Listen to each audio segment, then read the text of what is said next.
Good afternoon and welcome you all. In today's class, we are going to start with the chapter Redemption of Preference Shares. So, preference share holders को company उनका preference share capital का amount repay करता है at the end of certain number of years. That is called redemption of preference shares. Preference shares एक specific period of time के लिए use होता है. उसके बाद the company has an obligation to repay back the capital amount to the preference share holders.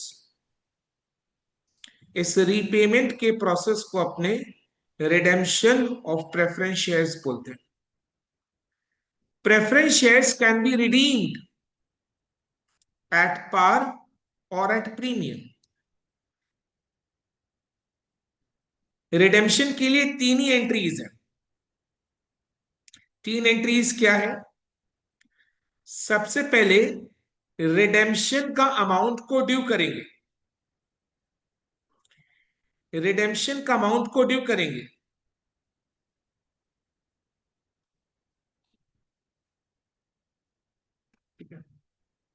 Redemption के कारण preference share capital decrease हो रहा है, तो उसके लिए preference share capital account debit. क्योंकि रिडेम्पशन के कारण preference share capital decrease debit. Redemption अगर प्रीमियम में हो रहा है, यानी पार वैल्यू से ज्यादा अमाउंट कंपनी पे कर रहा है at the time of redemption, that premium on redemption is an expense for the company. expenses को डेबिट करेंगे. so premium on redemption of preference shares account debit. so क्या हुआ? Preference share capital account debit. ये कितना amount से होगा? Capital amount से होगा. इसमें कितना अमाउंट आ सकता है? Face value. So preference shares का जो फेस वैल्यू है वही प्रेफरेंस शेयर कैपिटल अकाउंट में होता है. तो जब प्रेफरेंस शेयर्स को रिडीम कर रहे हैं, preference share capital account debit with the face value of the preference shares redeemed. Preference share capital account debit with the face value of the preference shares redeemed. Then premium on redemption account debit. इसमें premium का amount आ गया. Right. ये दोनों amount, capital का amount and premium का amount, the company is liable to pay to the preference share holders. So preference share holders के लिए कंपनी का लाइबिलिटी इंक्रीज क्रेडिट. ये दोनों अमाउंट, कैपिटल का amount which is face value of the preference shares redeemed plus the premium if the preference shares are redeemed at premium, ये दोनों amount the company is liable to pay to the preference shareholders. liability increase credit. तो ये redemption due करने का entry है. मतलब when the preference shares are due for redemption, तो ये एंट्री पास करता है. देन पेमेंट के टाइम पेमेंट किसको करेगा कंपनी? प्रेफरेंस शेयर होल्डर्स को. They are the receiver of this payment. Debit the receiver. Liability decrease debit. Preference shareholders account debit to bank. Sir आपने कहा था तीन एंट्री है. हाँ, एक और एंट्री है. क्या है वो? ये जो प्रीमियम ऑन रिडेम्पशन का अमाउंट है, ये एक्सपेंस है, यानी नॉमिनल अकाउंट है। एंड हर नॉमिनल अकाउंट का ultimate destiny is statement of profit and loss. तो अकाउंटिंग ईयर के एंड में ये एक्सपेंस को हम statement of profit and loss account में ट्रांसफर कर देंगे। तो ये premium on redemption account close हो जाएगा by transfer to statement of profit and loss. Expense है तो इसके लिए statement of profit and loss debit, statement of profit and loss debit to premium on redemption account.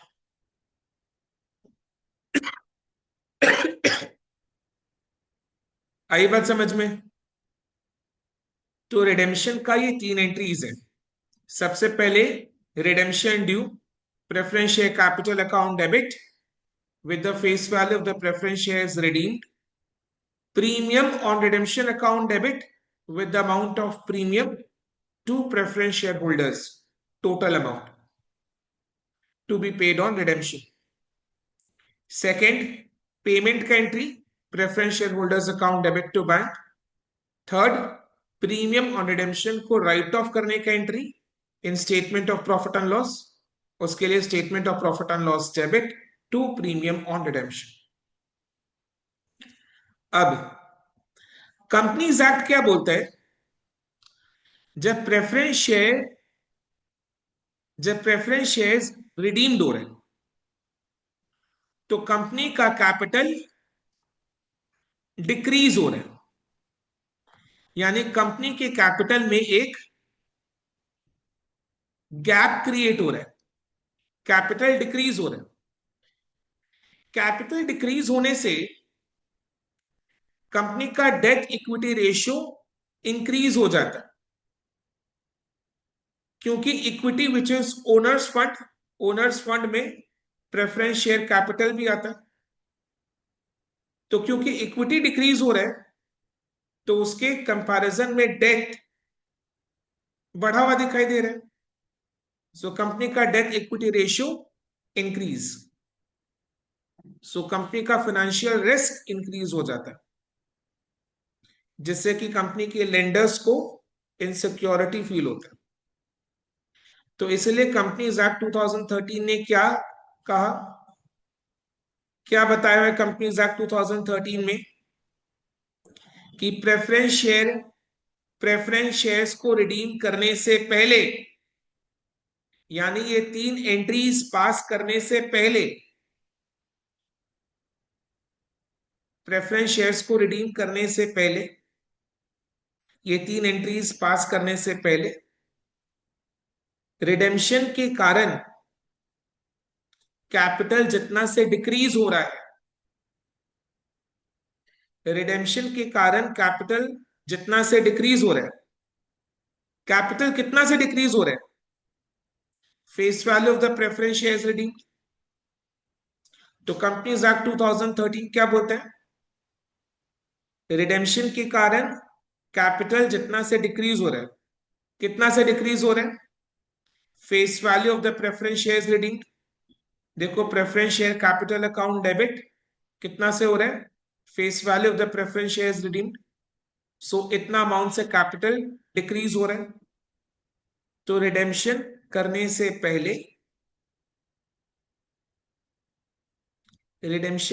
से पहले ये जो गैप क्रिएट हो रहा है इसको आप फिलअप कर दोगे, यानी रिडेम्पशन के कारण जितना से कैपिटल डिक्रीज हो रहा है, कैपिटल बेस में एक गैप क्रिएट हो रहा है। तो रिडेम्पशन करने से पहले ये गैप को आप फिल कर दोगे। कैसे? 2 तरीका है। नंबर 1, नया शेयर्स इशू कर, नए में हम इक्विटी शेयर्स या प्रेफरेंस शेयर्स दोनों में से कुछ भी कर सकते हैं।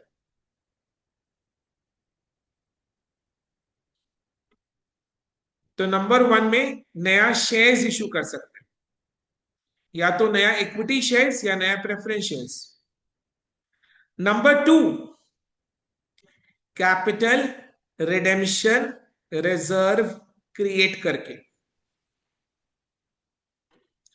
कैपिटल रिडेम्पशन रिजर्व क्रिएट करने से क्या होगा? कंपनीज एक्ट बोलते हैं कि कैपिटल रिडेम्पशन रिजर्व का एक ही यूज है, and that is issue of bonus shares.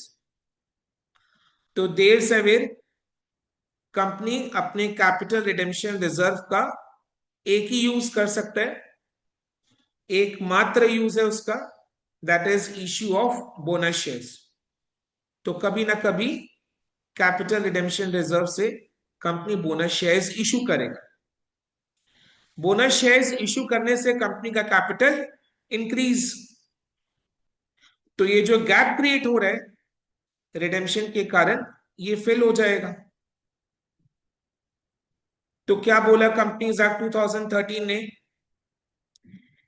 कि रिडेम्पशन करने से पहले, ये 3 एंट्रीज पास करने से पहले, रिडेम्पशन के कारण जितना से कैपिटल डिक्रीज हो रहा है, कैपिटल कितना से डिक्रीज हो रहा है? Face value of the preference shares redeemed से डिक्रीज हो रहा है। सो उतना अमाउंट का कैपिटल में, कैपिटल बेस में एक गैप क्रिएट हो रहा है। तो रिडेम्पशन करने से पहले ये गैप को फिल करना है। कैसे? 2 तरीका है। नया शेयर्स इशू करके, शेयर्स में हम इक्विटी शेयर्स या प्रेफरेंस शेयर्स दोनों में से कोई भी शेयर्स को इशू कर सकते हैं। Number 2, capital redemption reserve create करके। कैपिटल रिडेम्पशन रिजर्व क्रिएट करने से होगा क्या कि कंपनी को इसका बोनस शेयर्स इशू करना पड़ेगा, जिससे कैपिटल इंक्रीज हो जाएगा। क्लियर? समझ में आ रहा है? यानी कि क्या करना है? जितना face value of the preference shares redeemed है, जितना face value of the preference shares redeemed है,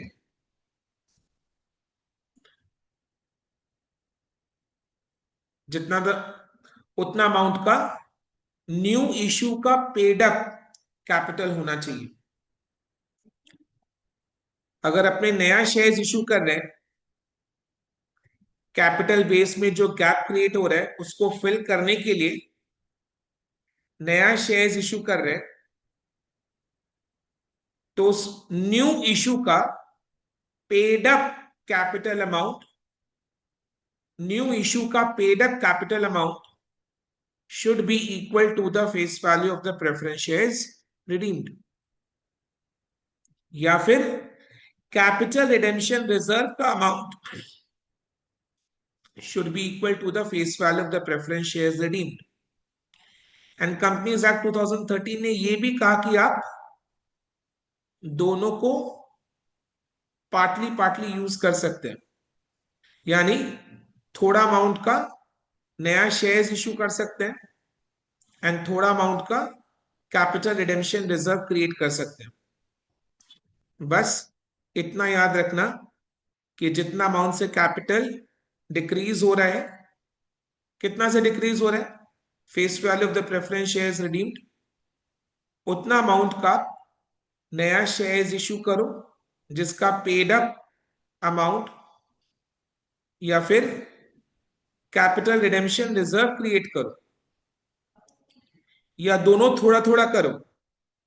मतलब the paid up amount of the new issue plus CRR should be equal to the face value of the preference shares redeemed। क्या समझे अपने? Paid up amount of the new issue plus CRR should be equal to the face value of the preference shares redeemed. तो redemption करने से पहले capital base में जो gap create होगा रिडेम्पशन के कारण, उसको पहले ही फिल कर देना है, क्योंकि रिडेम्पशन के कारण डेट इक्विटी रेशियो इंक्रीज हो जाता है, कंपनी का फाइनेंशियल रिस्क इंक्रीज हो जाता है, जिससे कंपनी के लेंडर्स को इनसिक्योरिटी फील होता है। तो इसका उपाय सोल्यूशन क्या दिया कंपनीज एक्ट 2013 ने कि रिडेम्पशन करने से पहले ही आप कंपनी के लेंडर्स का डर को खत्म कर दो, तभी जाकर आप शांति से रिडेम्पशन कर पाएंगे। क्योंकि रिडेम्पशन का होना तो सुनिश्चित है।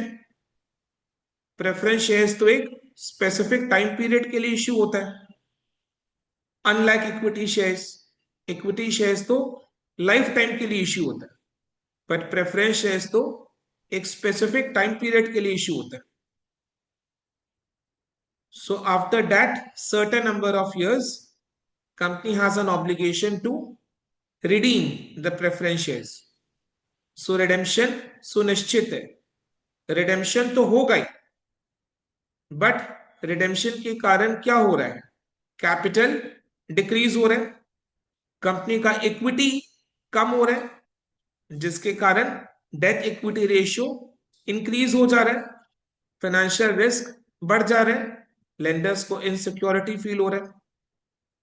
तो कंपनीज एक्ट 2013 ने इसका सोल्यूशन बता दिया कि रिडेम्पशन करने से पहले आप इनको सेटिस्फाई कर दो, शांत कर दो, तब शांति से रिडेम्पशन करना। तो क्या बोला कंपनीज एक्ट 2013 ने कि रिडेम्पशन करने से पहले, यानी ये 3 एंट्रीज पास करने से पहले, रिडेम्पशन के कारण जो जितना अमाउंट से कैपिटल डिक्रीज होगा, जितना अमाउंट से कैपिटल डिक्रीज होगा उतना अमाउंट का आप नया शेयर्स इश्यू करो या फिर सीआरआर क्रिएट करो या दोनों थोड़ा थोड़ा करो। यानी क्या कंक्लूजन निकला कि paid up amount of the new issue plus the amount of CRR should be equal to the face value of the preference shares redeemed. नया में अपने इक्विटी शेयर्स प्रेफरेंस शेयर्स दोनों में से कोई भी शेयर्स इश्यू कर सकते हैं, एंड शेयर्स इश्यू करने का एंट्री भी know, bank account debit to equity share capital to securities premium. अगर प्रेफरेंस शेयर्स इश्यू कर रहे हैं तो bank account debit to preference share capital to securities premium, अगर इश्यू प्रीमियम में हुआ है। सीआरआर कैपिटल रिडेम्पशन रिजर्व कैसे क्रिएट करें, कहां से क्रिएट करें? कंपनीज एक्ट 2013 क्या बोलते हैं कि अपने केवल केवल फ्री रिजर्व्स, केवल फ्री रिजर्व्स को यूज कर सकते हैं सीआरआर क्रिएट करने के लिए। सर फ्री रिजर्व्स में तो दो ही आइटम्स हमारे पास है, एक है जनरल रिजर्व, दूसरा है statement of profit and loss. तो इन दोनों से आप कैपिटल रिडेम्पशन रिजर्व क्रिएट करोगे। So capital redemption reserve CRR can be created only out of free reserves, यानी general reserve and statement of profit and loss से आप सीआरआर क्रिएट कर सकते हैं। सो सीआरआर क्रिएट करने का एंट्री क्या पास होगा? General reserve account debit, statement of profit and loss debit to capital redemption reserve. आप general reserve and statement of PL से अमाउंट को सीआरआर में ट्रांसफर कर रहे हैं। So general reserve account debit, statement of profit and loss debit to capital redemption reserve. तो ये काम आपको रिडेम्पशन के एंट्रीज पास करने से पहले करना है।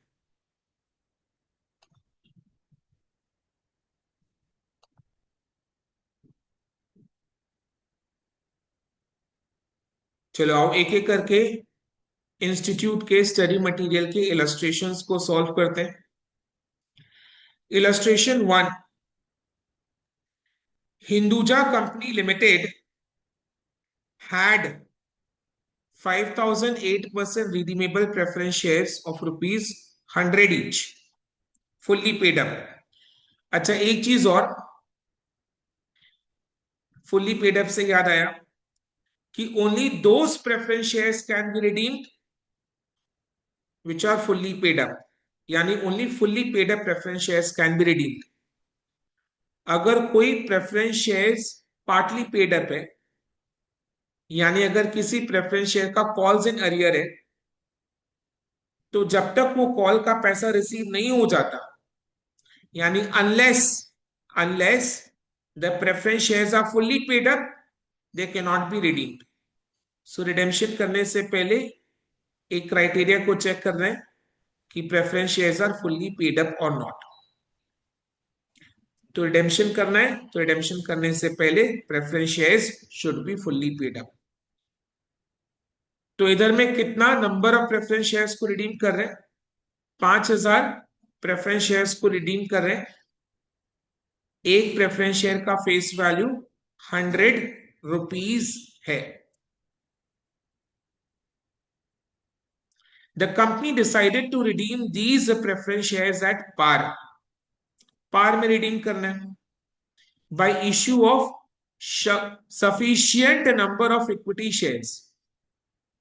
समझ ही जाओ, प्रेफरेंस शेयर्स को रिडीम करने के कारण कंपनी का कैपिटल डिक्रीज होगा, तो रिडेम्पशन करने से पहले कैपिटल बेस में जो गैप क्रिएट हो रहा है रिडेम्पशन के कारण, उसको फिल करना है. और कंपनी ने क्या डिसाइड किया? by issue of sufficient number of equity shares of rupees 10 each, fully paid up at par. ठीक है, जो ये नया इक्विटी शेयर्स कंपनी इशू करेगा, इसका paid up amount should be equal to the face value of the preference shares redeemed. And what is the face value of the preference shares redeemed? 5,000 into 100, 5 lakh. Face value of preference shares redeemed is equal to 5,000 into 100, 5 lakh. So जो नया equity shares issue कर रहे हैं उसका paid up amount should be equal to 5 lakh, यानी 5 लाख का equity shares issue कर रहे हैं. इक्विटी शेयर्स एट पार में इशू कर रहे हैं, 10 रुपया एक शेयर का फेस वैल्यू है. सो 5 लाख का इक्विटी शेयर्स इशू करना है, यानी 50,000 number of equity shares issue करना है. Number of equity shares calculate करने का सच कोई रिक्वायरमेंट नहीं है, सिंपली अमाउंट से ही हमारा काम हो जाएगा.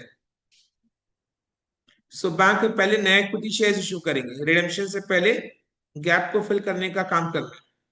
सो bank account debit to equity share capital account 5 lakh, then bank account debit to equity share capital 5 lakh, then redemption को ड्यू करेंगे 8% preference share capital to preference share holders 5 lakh. Payment के लिए preference share holders account debit to bank 5 lakh.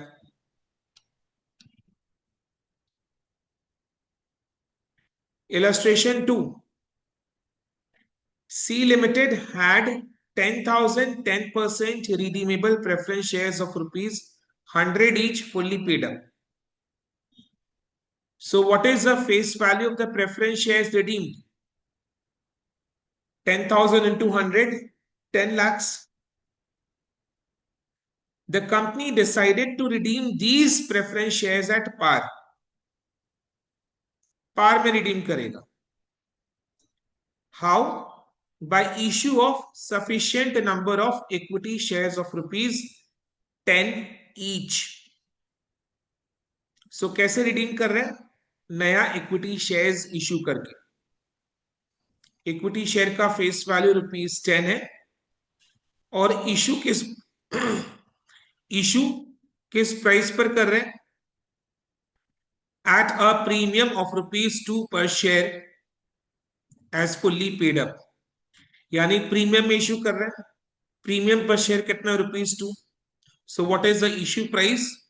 10 + 2, ₹12. Okay.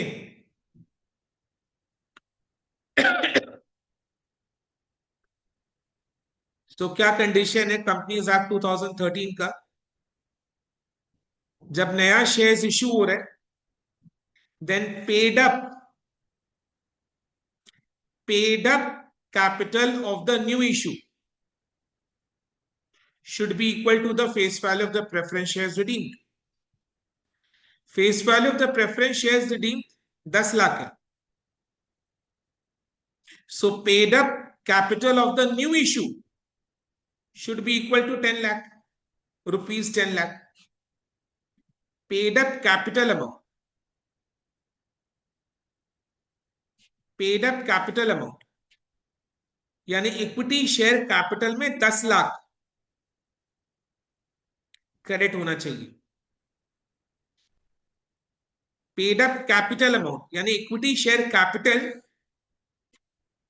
जो issue करेंगे उसका paid up amount 10 lakh. Clear है? And एक share का paid up amount, shares are fully paid up, एक share का paid up amount towards capital is 10. Capital में 10 ही जाएगा, फुल्ली पेड अप है तो paid up amount towards capital ₹10. Maximum face value जितना कैपिटल में क्रेडिट हो सकता है. सो कैपिटल में 10 यानी what is the number of equity shares issued? 10 lakh by 10, 1 lakh. 1 lakh is the number of equity shares issued. So these 1 lakh equity shares are issued at a premium of ₹2. Clear? तो equity shares issue करने का entry, bank account debit 1 lakh into 12 lakh.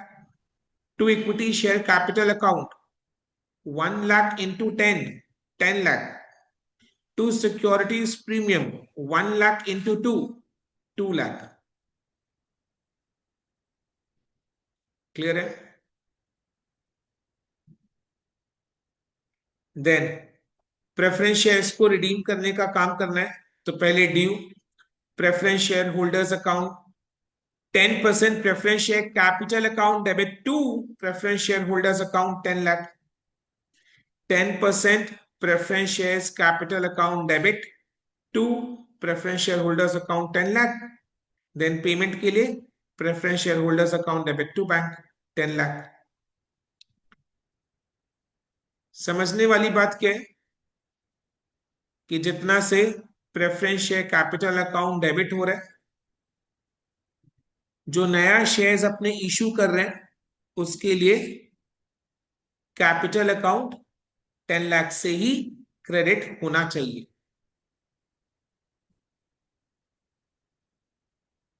Face value of the preference shares redeem 10 lakh है यानी capital 10 lakh से decrease हो रहा है. सो जो नया शेयर्स इशू कर रहे हैं उसका paid up capital amount 10 lakh का होना चाहिए. तो ये दोनों मैच होना चाहिए. तो देखो जो कैपिटल में गैप क्रिएट हुआ वो fill up. Illustration 3, G India limited had 9,000 10% redeemable preference shares of ₹10 each fully paid up. The company decided to redeem these preference shares at par by the issue of sufficient number of equity shares of ₹9 each fully paid up. Of ₹9 each का मतलब क्या है? जो नया equity shares अपने issue करेंगे उसका face value ₹9 है. ऑफ ₹9 ईच यानी फेस वैल्यू ₹9 है. And these shares are issued as fully paid up. Clear है? And the full amount towards capital is ₹9 क्योंकि फेस वैल्यू ₹9 है. Shares are fully paid up, so full amount towards capital is ₹9. कितना preference shares redeem हो रहा है? 9,000. और एक एक प्रेफरेंस शेयर्स का फेस वैल्यू ₹10 है. So what is the face value of the preference shares redeemed? Face value of the preference shares redeemed is 9,000 into 10, 90,000। सो जो नया इक्विटी शेयर्स अपने इशू करेंगे उसका पेड अप कैपिटल अमाउंट 90,000 का होना चाहिए। And what is the full amount towards capital? ₹9। So tell me what is the number of equity shares to be issued? 90,000 by 9, 10,000. So 10,000 is the number of equity shares to be issued. Bank account debit to equity share capital 90,000. Redemption को due करेंगे 10% redeemable preference shares capital account debit to preference shareholders 90,000. Payment के लिए preference shareholders account debit to bank. Illustration 4. The board of directors of a company decided to issue sufficient number of equity shares of ₹9 each. यानी जो नया equity shares issue होगा उसका face value ₹9 each है। ध्यान से पढ़ते हैं। The board of directors of a company decided to issue minimum number of equity shares. यानी इससे क्या समझ में आ रहा है कि जितना कम हो सके कम से कम number of equity shares issue करना है। तो रिडेम्पशन से पहले क्या करें? जितना हो सकता है ज्यादा से ज्यादा सीआरआर क्रिएट करेंगे एंड बाकी का नया इक्विटी शेयर्स इश्यू करेंगे। क्योंकि जो नया इक्विटी शेयर्स इश्यू करना है वो कम से कम इश्यू करना है, तो फर्स्ट ऑप्शन में सीआरआर क्रिएट करेंगे जितना तक हो सकता है। क्योंकि सीआरआर क्रिएट होता है केवल फ्री रिजर्व्स, तो वो डिपेंड करता है कि कंपनी के पास कितना फ्री रिजर्व्स अवेलेबल है। तो जहां तक पॉसिबल है पहले सीआरआर क्रिएट करेंगे and then equity shares issue कर लेंगे गैप को फिल करने के लिए। The board of directors of a company decided to issue minimum number of equity shares of ₹9 to redeem ₹5 lakh preference shares. ₹5 lakh preference shares का मतलब क्या है? Face value of the preference shares redeemed is equal to ₹5 lakh. यानी capital कितना से decrease हो रहा है? 5 लाख। कैपिटल बेस में गैप कितना से क्रिएट हो रहा है? 5 लाख। तो इस 5 लाख का गैप को अपने को फिल करना है। The maximum amount of divisible profits available for redemption. Divisible profits का मतलब होता है फ्री रिजर्व्स। सो फ्री रिजर्व्स कितना अवेलेबल है? 3 लाख। सो 3 लाख जितना अमाउंट का हम लोग सीआरआर क्रिएट कर लेंगे पहले। तो पहले 3 लाख जितना अमाउंट का सीआरआर क्रिएट हो जाएगा। बाकी और कितना चाहिए गैप को फिल करने के लिए? 2 लाख। सो 2 लाख का नया इक्विटी शेयर्स इश्यू करेंगे एंड एक इक्विटी शेयर का पेड अप अमाउंट ₹9 है। So what is the minimum number of equity shares to be issued? 2 lakh divided by 9। 2 lakh का नया इक्विटी शेयर्स इश्यू करना है एंड एक इक्विटी शेयर का पेड अप अमाउंट ₹9 है। So what is the number of equity shares to be issued? 2 lakh by 9। Decimal में आ रहा है तो उसको राउंड ऑफ कर देना। 22,222.22 आ रहा है तो उसको राउंड ऑफ करके 22,223। लास्ट में क्या बोला है? Also determine the number of shares if the company decides to issue equity shares in multiples of 50 only. यानी जो भी इश्यू करना है वो मल्टीपल्स ऑफ 50 में होना चाहिए, तो इसको मल्टीपल्स ऑफ 50 में कन्वर्ट कर देंगे। यानी 20,250 शेयर्स इश्यू करना है।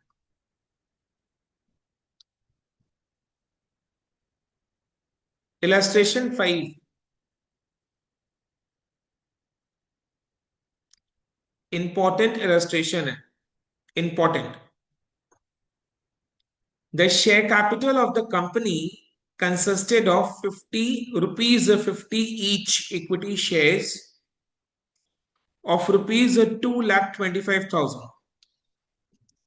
यानी ये जो 2,90,000 का इक्विटी, यानी ये जो 2,90,000 का शेयर कैपिटल है, 2,90,000 का जो शेयर कैपिटल है, इसमें इक्विटी शेयर कैपिटल 2,25,000 का है, रुपीज 2,25,000 का है। एंड एक एक इक्विटी शेयर का फेस वैल्यू रुपीज 50 है।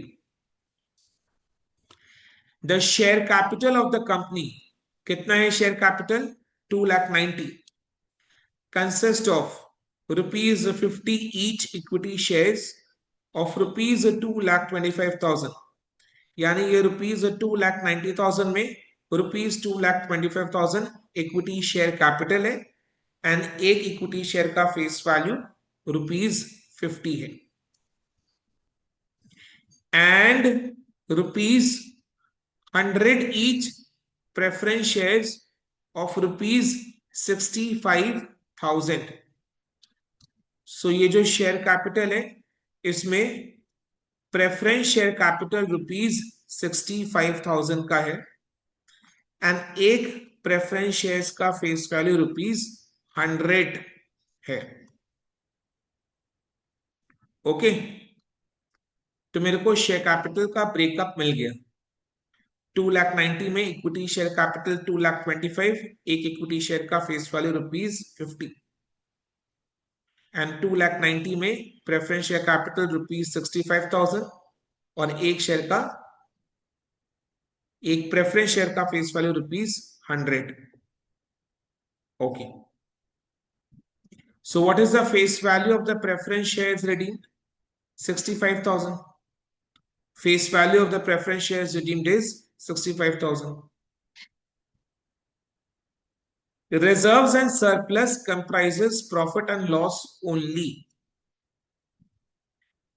So reserves and surplus का पूरा amount profit and loss account का है, तो इससे क्या इंटरप्रिटेशन निकालेंगे अपने? ये पूरा अमाउंट फ्री रिजर्व्स है, ये पूरा अमाउंट फ्री रिजर्व्स है, पूरा अमाउंट फ्री रिजर्व्स है, क्योंकि profit and loss account free reserves होता है। In order to facilitate the redemption of preference shares at a premium of 10%, यानी redemption of preference shares premium of 10% पर होगा। Preference shares का फेस वैल्यू कितना है? 65,000, उसका 10% 6,500, 6,500 is premium on redemption, premium amount है ये। सो रिडेम्पशन के टाइम कंपनी को कितना देना है to the preference share holders? Preference share holders को कंपनी कितना देगा रिडेम्पशन के टाइम? 65,000 का कैपिटल एंड 6,500 का प्रीमियम ऑन रिडेम्पशन।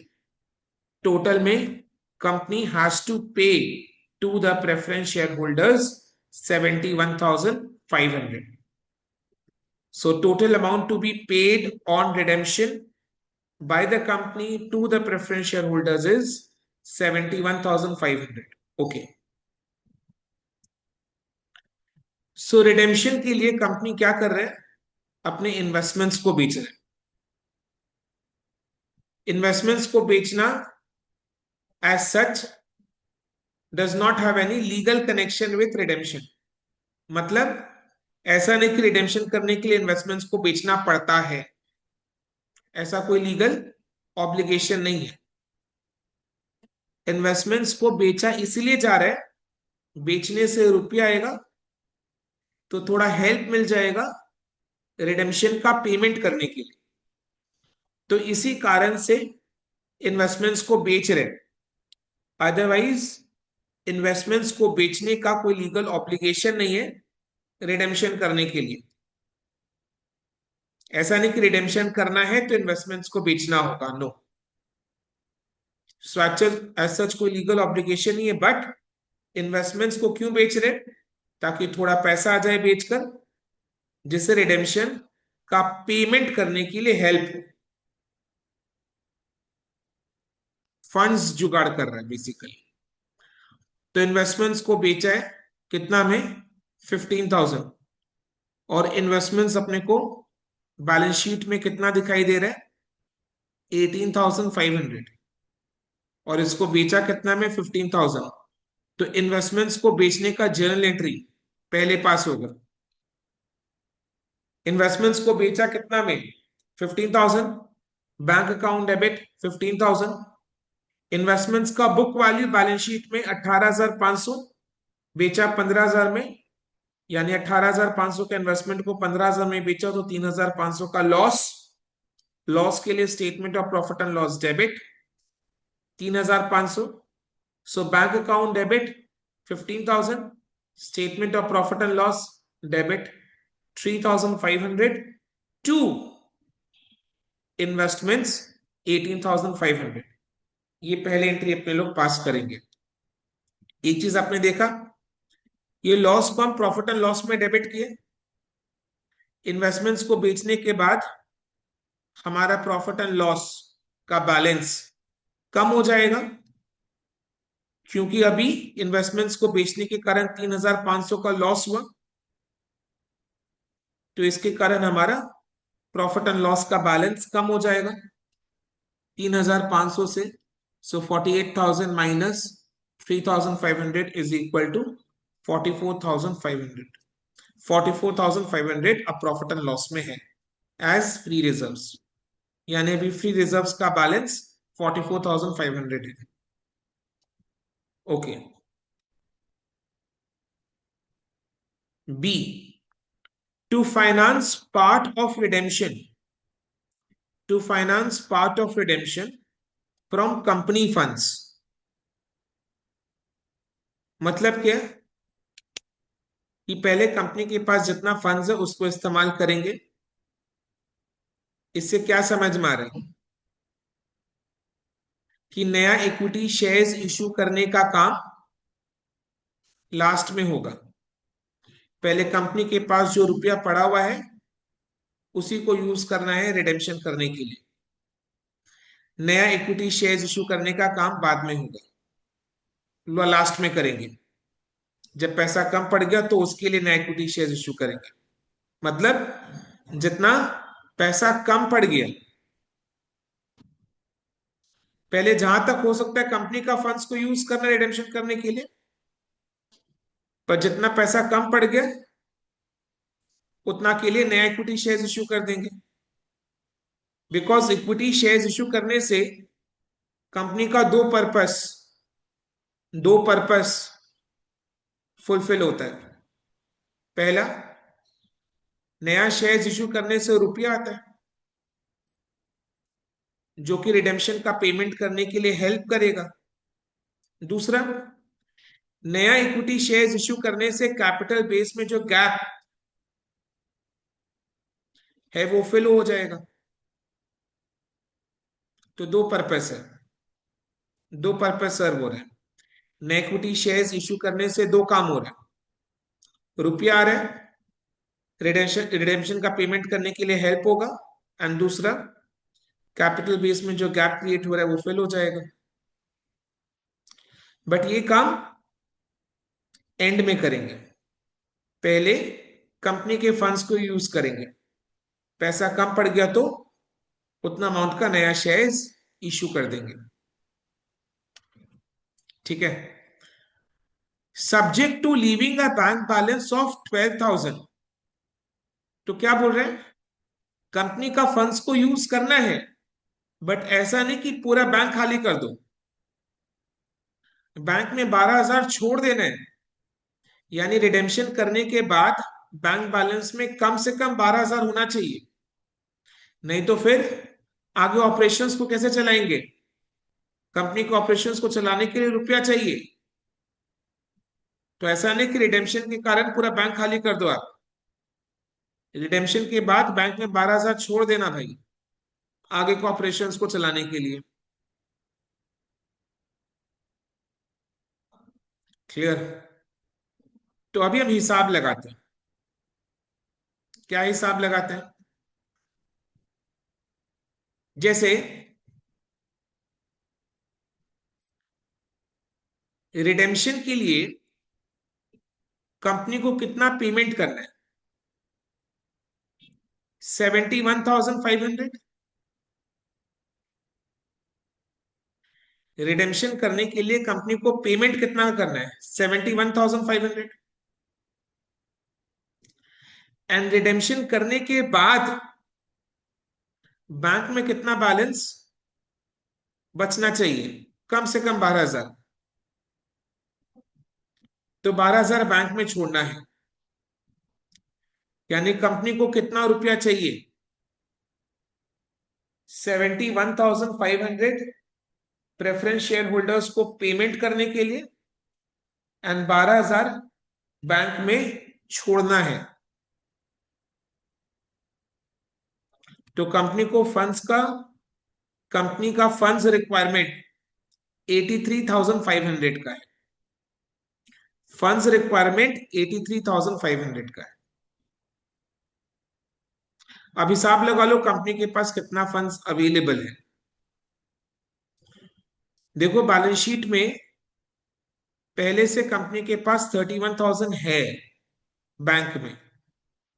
पहले से बैंक में 31,000 है, और अभी जस्ट थोड़ा हेल्प के लिए इन्वेस्टमेंट्स को बेचा, तो इन्वेस्टमेंट्स को बेचकर 15,000 और जुगाड़ हो गया। तो कंपनी के पास अवेलेबल फंड्स 31,000 जो पहले से बैंक में है, एंड इन्वेस्टमेंट्स को बेचकर 15,000 जुगाड़ हो गया, यानी 46,000 फंड्स है कंपनी के पास। और फंड्स का रिक्वायरमेंट कितना है? 83,500। फंड्स का रिक्वायरमेंट 83,500। 83,500 कैसा है फंड्स का रिक्वायरमेंट? 71,500 तो प्रेफरेंस शेयर होल्डर्स को पेमेंट करना है। करने के बाद बैंक में 12,000 छोड़ना है, तो वो 12,000 भी रखना है बैंक में। तो कंपनी को टोटल में कितना फंड्स चाहिए? 83,500। और है कितना कंपनी के पास? पहले से बैंक में 31,000 है। 15,000 का इन्वेस्टमेंट बेच के 15,000 में इन्वेस्टमेंट को बेच के 15,000 आया, तो टोटल में हो गया 46,000। तो कितना कम पड़ रहा है? कम कितना पड़ रहा है? 37,500। 83,500 माइनस 46,000 इज इक्वल टू 37,500 का शॉर्टेज हो रहा है फंड्स का। ये सोनो clear? 37,500 is the amount of funds which is required। Shortage हो रहा है इतना का। आप एक तरीके से और कर सकते हैं कि बैंक में 31,000 है, तो 31,000 में से तो पहले 12,000 को अलग कर दो। तो बैंक में से आप कितना रुपया निकाल सकते हैं रिडेम्पशन का पेमेंट करने के लिए? 31,000 माइनस 12,000 इज इक्वल टू 19,000। तो बैंक में से हम 19,000 निकाल सकते हैं, राइट? रिडेम्पशन का पेमेंट करने के लिए हम बैंक में से 19,000 निकाल सकते हैं। बैंक में बैलेंस है 31,000, बट उसमें 12,000 को छोड़ देना है, तो 12,000 को रखकर बाकी अमाउंट 19,000 को हम रिडेम्पशन का पेमेंट करने के लिए यूज कर सकते हैं। और अभी इन्वेस्टमेंट्स बेचकर आया 15,000। 15,000 तो रिडेम्पशन का पेमेंट करने के लिए अब हमारे पास 34,000 है। और रिडेम्पशन के लिए पेमेंट कितना अमाउंट का करना है?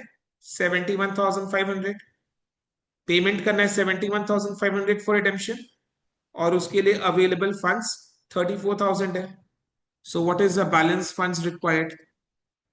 Balance funds required is 71,500 minus 34,000 is equal to 37,500, whichever way suits you, जो आपको पहले समझ में क्लिक कर जाए, है ना? तो कुल मिलाकर डिस्कशन क्या निकला कि 37,500 का फंड्स कंपनी को चाहिए। तो ये फंड्स का अरेंजमेंट कैसे होगा? सी में देखो लिखा हुआ है to issue minimum number of equity shares of ₹50 each, यानी कम से कम इक्विटी शेयर्स को इश्यू करना है। ऐसे क्यों चाहता है कंपनी कम से कम इक्विटी शेयर्स को इश्यू करे? क्योंकि इक्विटी शेयर्स को इश्यू करने से कंपनी का नंबर ऑफ इक्विटी शेयर्स बढ़ जाता है। नंबर ऑफ इक्विटी शेयर्स बढ़ने से कंपनी का ईपीएस कम हो जाता है, अर्निंग्स पर शेयर। अर्निंग्स पर शेयर कम होने से मार्केट में जब ये खबर फैलता है तो मार्केट प्राइस कम हो जाता है। एंड जब मार्केट प्राइस बहुत कम हो जाता है तो कोई बड़ी कंपनी का नजर इस कंपनी पर पड़ सकता है और वो चाहे तो टेक ओवर भी कर सकता है सस्ते में। तो बहुत कुछ है।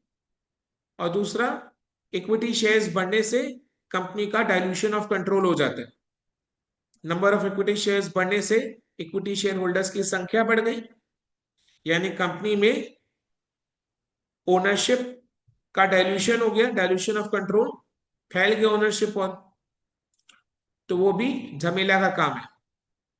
तो इसीलिए कंपनी बोलता है कि कम से कम इक्विटी शेयर्स इशू करना है, जरूरत पड़ने पर ही इशू करना है। अभी कंपनी को जरूरत कितने का है? 37,500। तो इतना अमाउंट को अरेंज करने के लिए, 37,500 को अरेंज करने के लिए ही इक्विटी शेयर्स इशू करें। और एक इक्विटी शेयर का फेस वैल्यू कितना? ₹50 each. So to issue minimum equity shares of ₹50 each share to raise the balance of funds required. Balance of funds required is 37,500. ठीक है। सो कंपनी कितना number of equity shares issue कर रहा है? दो number of equity shares calculate करना is not relevant to pass the general entries, because general entries pass करने के लिए अमाउंट चाहिए। तो अमाउंट तो मेरा 37,500 है, यानी जो नया इक्विटी शेयर्स इश्यू करेंगे उसका पेड अप अमाउंट 37,500।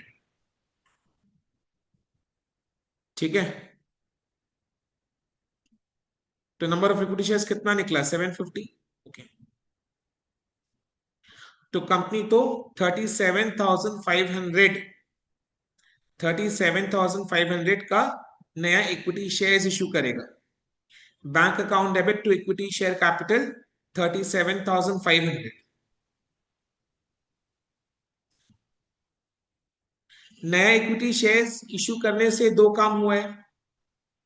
एक तो बैंक में 37,500 आ गया जिसका जरूरत कंपनी को था। दूसरा, नया इक्विटी शेयर्स इशू करने से कैपिटल बेस में जो गैप था वो भी फिलअप हुआ है। कितना तक? 37,500 से गैप फिलअप हुआ है ना। नाउ प्रेफरेंस शेयर्स को रिडीम करने से पहले गैप का फिलअप होना जरूरी है। What is the face value of the preference shares redeemed? 65,000। 65,000 is the face value of the preference shares redeemed. And जो नया इक्विटी शेयर्स हमने इशू किया है उसमें इक्विटी शेयर कैपिटल कितना से क्रेडिट हुआ? 37,500। सो 37,500 से गैप फिलअप हो गया। तो बैलेंस 65,000 माइनस 37,500 कितना रहे?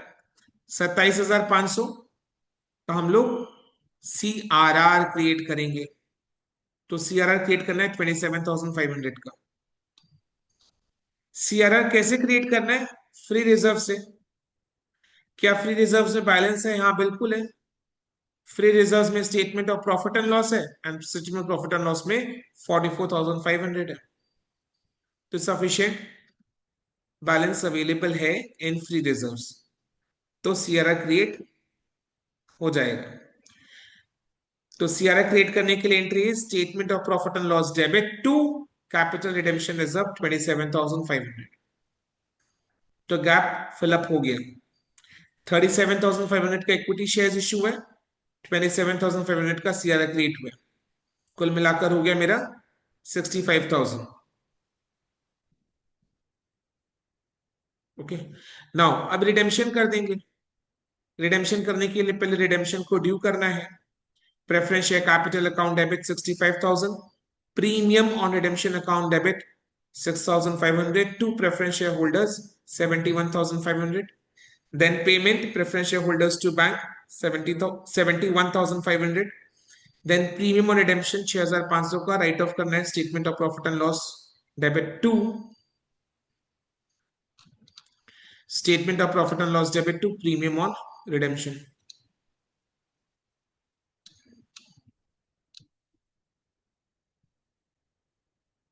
Six.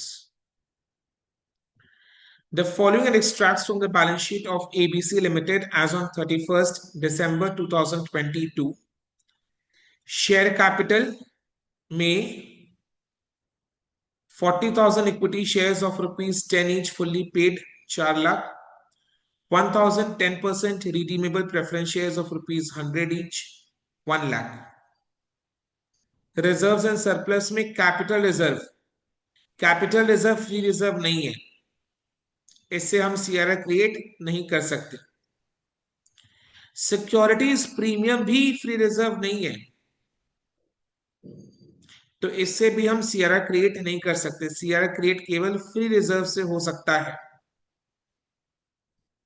एंड फ्री रिजर्व्स में general reserve and statement of profit and loss.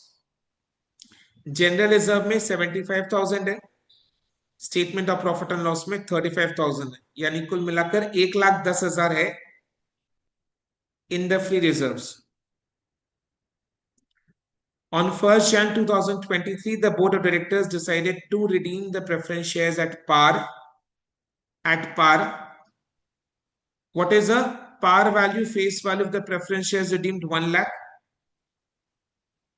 At par by utilization of reserve. मतलब क्या? रिडेम्पशन के लिए सीआरआर क्रिएट करना है. यूटिलाइजेशन ऑफ रिजर्व मतलब क्या? रिडेम्पशन के लिए सीआरआर क्रिएट करना है. तो पहले सीआरआर क्रिएट करो. सीआरआर क्रिएट कितना अमाउंट का करना है? Face value of the preference shares redeemed कितना है? वो 1 लाख. तो 1 लाख का सीआरआर क्रिएट करो. General reserve account debit 75,000, statement of profit and loss debit 25,000 to capital redemption reserve 1 lakh and then redemption को due. Preference share capital account debit 1 lakh to preference share holders 1 lakh. Payment के लिए preference share holders account debit to bank.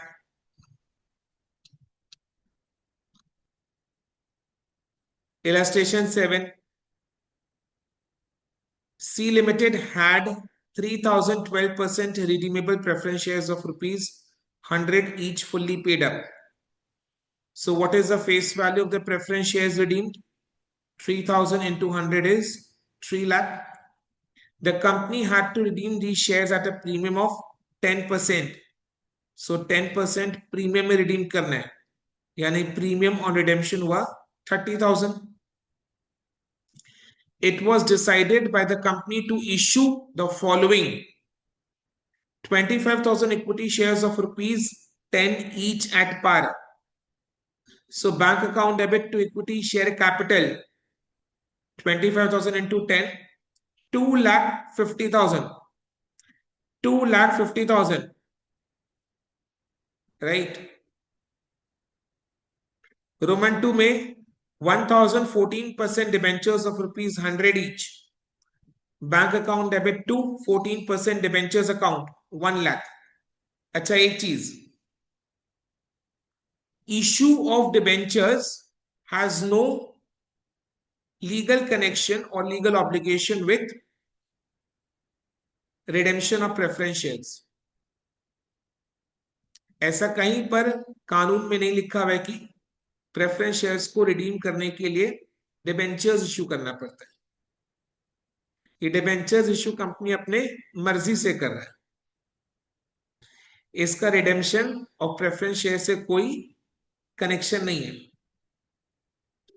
ठीक है, connection किसका है? Issue of equity shares का. Redemption के कारण कैपिटल डिक्रीज होता है, तो कैपिटल का इस गैप को भरने के लिए दो उपाय है: शेयर्स इशू करना या सीआरआर क्रिएट करना. तो इधर में जो इक्विटी शेयर्स इशू हो रहा है वो उस गैप को फिल कर रहा है. So issue of equity shares has a connection with redemption of preference shares. Clear? In this way. What is the face value of the preference shares redeemed? 3 lakh rupees. यानी कैपिटल कितना से decrease हुआ? 3 lakh rupees. सो gap 3 lakh rupees का fill करना है. और इधर में जो इक्विटी शेयर्स अपने इश्यू कर रहे हैं, इसका पेड अप कैपिटल अमाउंट 2,50,000 है. यानी इससे 2,50,000 जितना गैप फिल हो गया. तो बाकी बचा 50,000. उसके लिए हम सीआरआर क्रिएट करेंगे. एंड सीआरआर क्रिएट करने के लिए कंपनी के पास बोला है सफिशिएंट प्रॉफिट्स है. Clear? The issue was fully subscribed and all amounts were received in full. यानी ये जो दो इश्यू हुआ है इक्विटी शेयर्स एंड डिबेंचर्स का, उसका पूरा रुपया आ चुका है. The payment was duly made. The company had sufficient profits. यानी सीआरआर क्रिएट करने के लिए कंपनी के पास 50,000 का प्रॉफिट है. तो सीआरआर के लिए अपने पास करेंगे profit and loss statement of profit and loss debit to capital redemption reserve account. Sir why statement of profit and loss debit, why not general reserve? Because अगर क्वेश्चन साइलेंट है कि कौन सा फ्री रिजर्व का sufficient amount available है, इधर में क्या बोला है? The company had sufficient profits. तो सफिशिएंट प्रॉफिट्स किस में? साइलेंट है क्वेश्चन. सो हम लोग क्या लेंगे? Statement of profit and loss. तो statement of profit and loss में sufficient amount of profits available है जिससे कि सीआरआर क्रिएट हो जाएगा. तो statement of profit and loss debit to capital redemption reserve. अभी रिडेम्पशन को ड्यू करना है, पेमेंट करना है, एंड प्रीमियम ऑन रिडेम्पशन को statement of profit and loss में राइट ऑफ कर देना है. क्लियर है? Illustration 8. The capital structure of a company consists of 20,000 equity shares of rupees 10 each fully paid up and 1,008% redeemable preference shares of rupees 100 each fully paid up. So what is the face value of the preference shares redeemed? 1 lakh. Undistributed reserves and surpluses stood as follows. General reserve में 80,000 है. Statement of profit and loss में 20,000 है. Investment allowance reserve में, पढ़ना अच्छे से, investment allowance reserve के लिए क्या दिया हुआ है? Investment allowance reserve out of which 5,000, investment allowance reserve में से 5,000 is not free for distribution.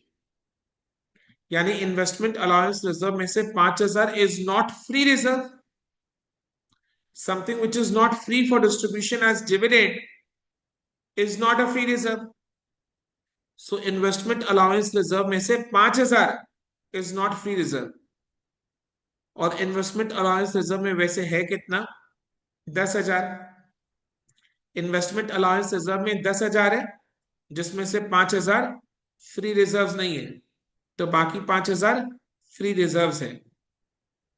यानी फ्री रिजर्व्स में कंपनी के पास general reserve, statement of profit and loss and investment allowance reserve में 5,000.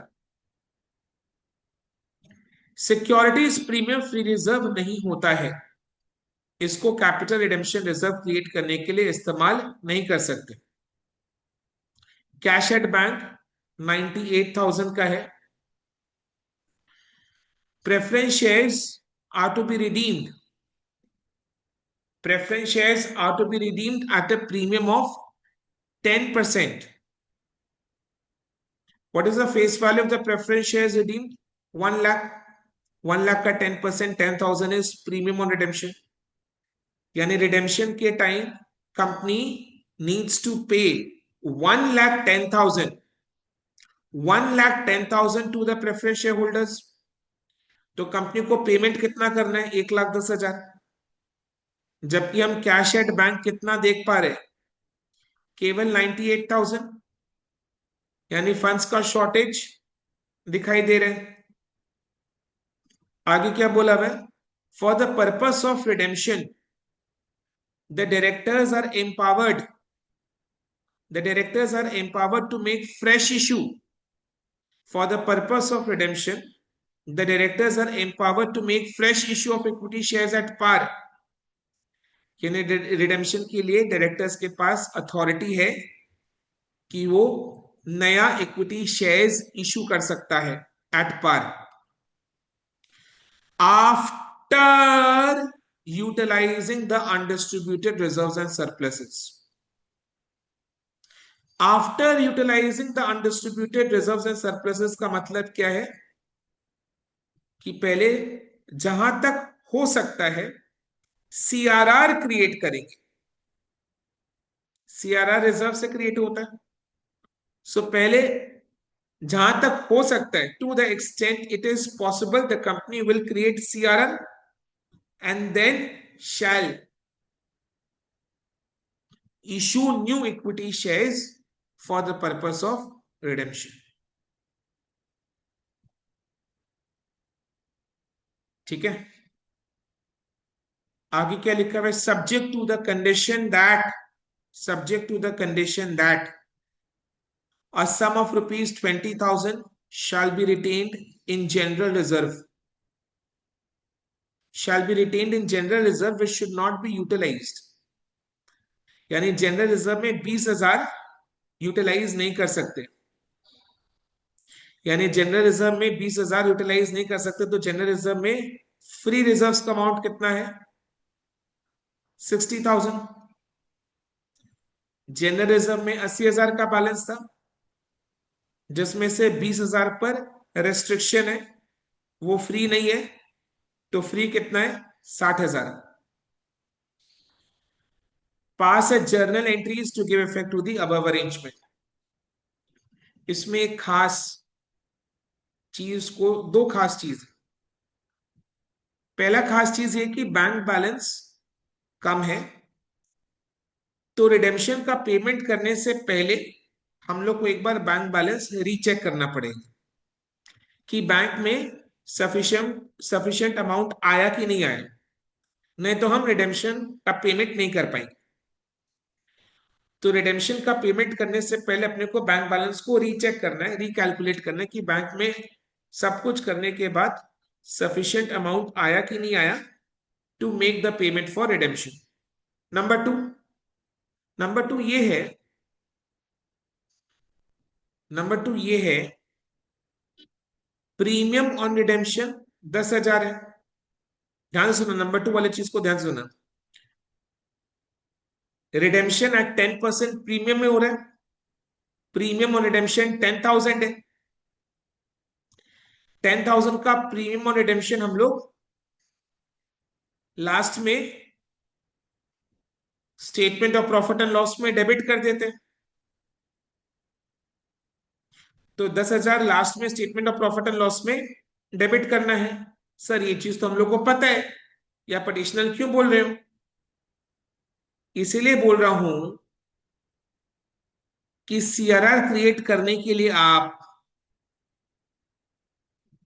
प्रॉफिट एंड लॉस अकाउंट में से बोलो कितना निकाल सकते हैं? जल्दबाजी हो गया। Statement of profit and loss में 20,000 है, तो इस 20,000 में से 10,000 हम लोग को छोड़ देना है। क्यों? प्रीमियम और रिडेम्पशन को राइट ऑफ करने के लिए। एंड बाकी 10,000 से हम सीआरआर क्रिएट कर सकते हैं।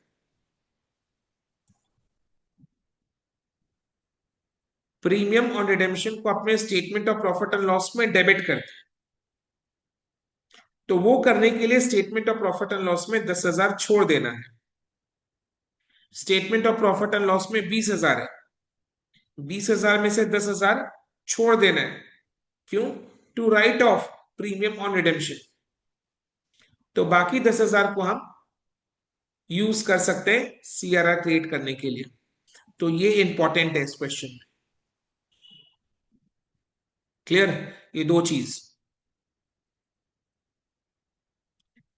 क्योंकि इस क्वेश्चन में, ये क्वेश्चन ओपन एंडेड क्वेश्चन है, एज इन की बोला है कि पहले सीआरआर क्रिएट करना जहां तक हो सकता है and then equity shares issue करना for the purpose of redemption. तो सीआरआर क्रिएट करने के लिए हम लोग छानबीन कर रहे हैं कि फ्री रिजर्व्स में कितना अमाउंट है। तो जनरल रिजर्व में फ्री रिजर्व का अमाउंट 60,000 है। Statement of profit and loss में फ्री रिजर्व का अमाउंट 10,000 है। इन्वेस्टमेंट अलाउंस रिजर्व में फ्री रिजर्व का अमाउंट 5,000 है। आई बात समझ में? So free reserves available to create CRR, general reserve में 60,000, statement of profit and loss में 10,000, इन्वेस्टमेंट अलाउंस रिजर्व में 5,000। कुल मिलाकर कितना हो गया? 75,000। तो 75,000 का हम सीआरआर क्रिएट कर सकते हैं। Face value of preference shares redeemed 1 lakh है। सीआरआर कितना क्रिएट करना है? कर सकते हैं 75,000। सो बैलेंस 25,000 का हमें नया इक्विटी शेयर्स इशू करना है एट पार, यानी 25,000 का नया इक्विटी शेयर्स इशू होगा, है ना। तो सबसे पहले सीआरआर क्रिएट करने के लिए general reserve account debit 60,000, statement of profit and loss debit 10,000, investment allowance reserve debit 5,000, to capital redemption reserve 75,000. Then bank account debit to equity share capital 25,000.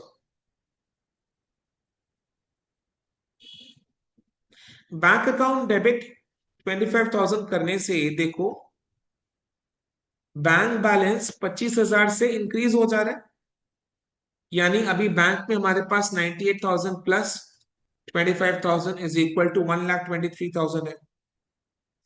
And redemption के लिए पेमेंट कितना करना है? 1,10,000, यानी bank में सफिशिएंट अमाउंट अवेलेबल है to make the payment for redemption. तो वो भी मेरा डाउट क्लियर हो गया। अभी रिडेम्पशन को ड्यू करेंगे। 8% preference share capital account debit 1 lakh, premium on redemption account debit 10,000 to preference share holders 1,10,000, then payment का एंट्री एंड देन प्रीमियम को राइट ऑफ करने का एंट्री। ओके,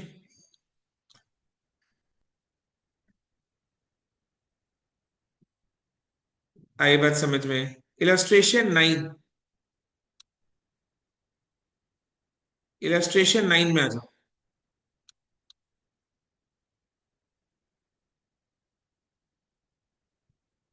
आप समझ लो इलस्ट्रेशन 4 ऑनवर्ड्स सारे इलस्ट्रेशन अपने आप में बहुत इंपॉर्टेंट है, डिफरेंट है, इंपॉर्टेंट है।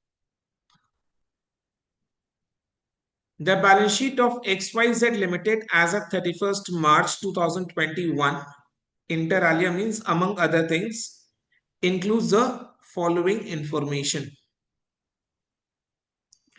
50,000 8% preference shares of rupees 100 each, rupees 70 paid up, rupees 70 paid up, यानी these are partly paid up preference shares. So preference shares को redeem करने से पहले इन प्रेफरेंस शेयर्स को फुल्ली पेड अप करना है। फुल्ली पेड अप करने के लिए क्या करना होगा? ₹30 का फाइनल कॉल करेंगे, जो कि प्रेफरेंस शेयर होल्डर्स को पे करना है to the company.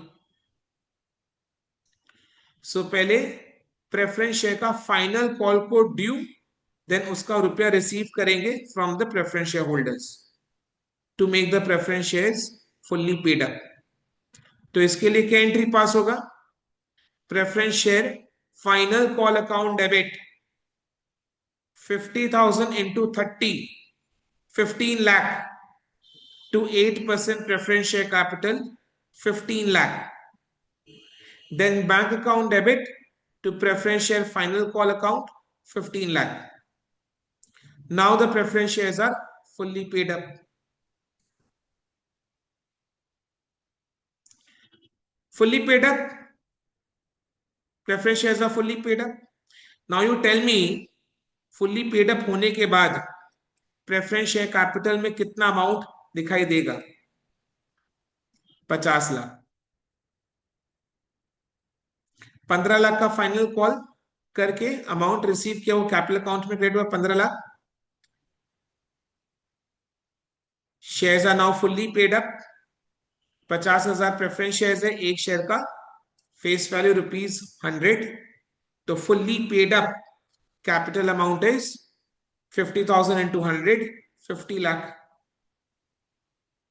So now the face value of the preference shares to be redeemed, face value of the preference shares to be redeemed 50 lakh. तो ये पहला काम कर लेना है शुरुआत में, स्टार्टिंग में. ओके,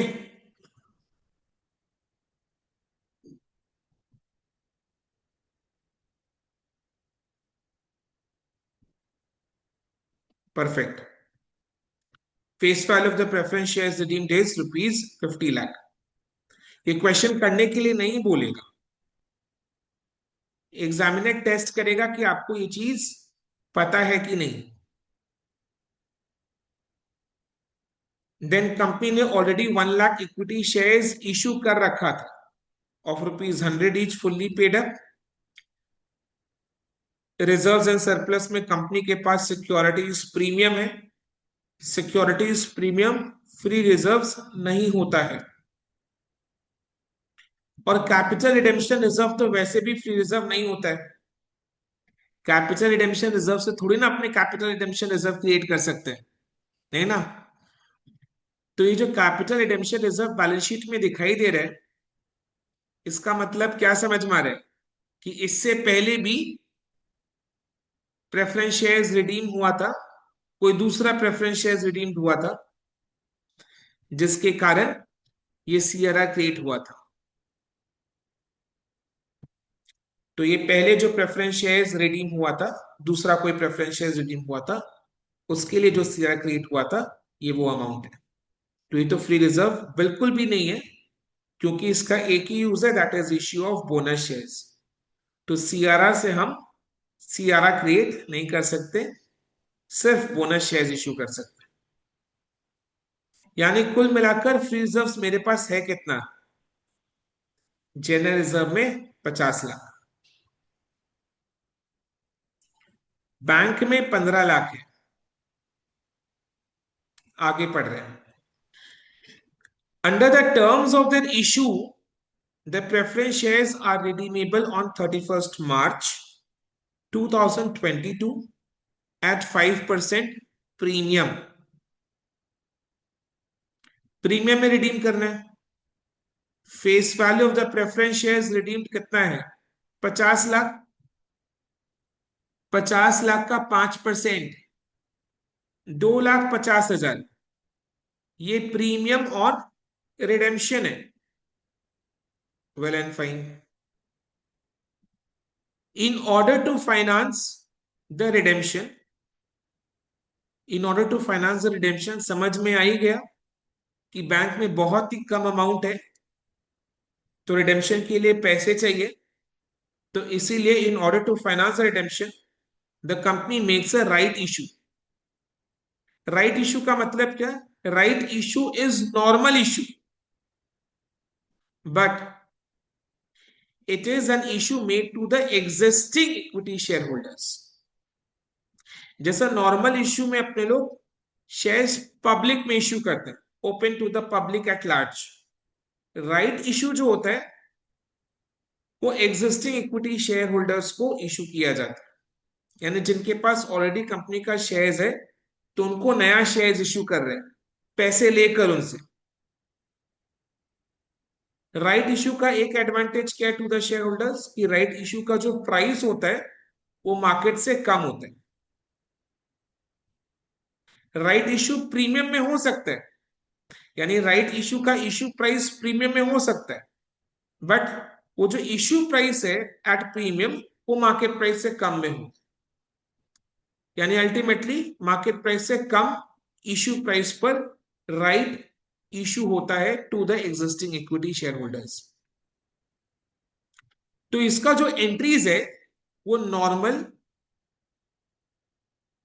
इश्यू ऑफ शेयर्स का एंट्री है। कितना राइट इश्यू है? 50,000 इक्विटी शेयर्स ऑफ ₹100 ईच, 100 रुपया का फेस वैल्यू है, एट ₹110 पर शेयर, यानी प्रीमियम में इश्यू है।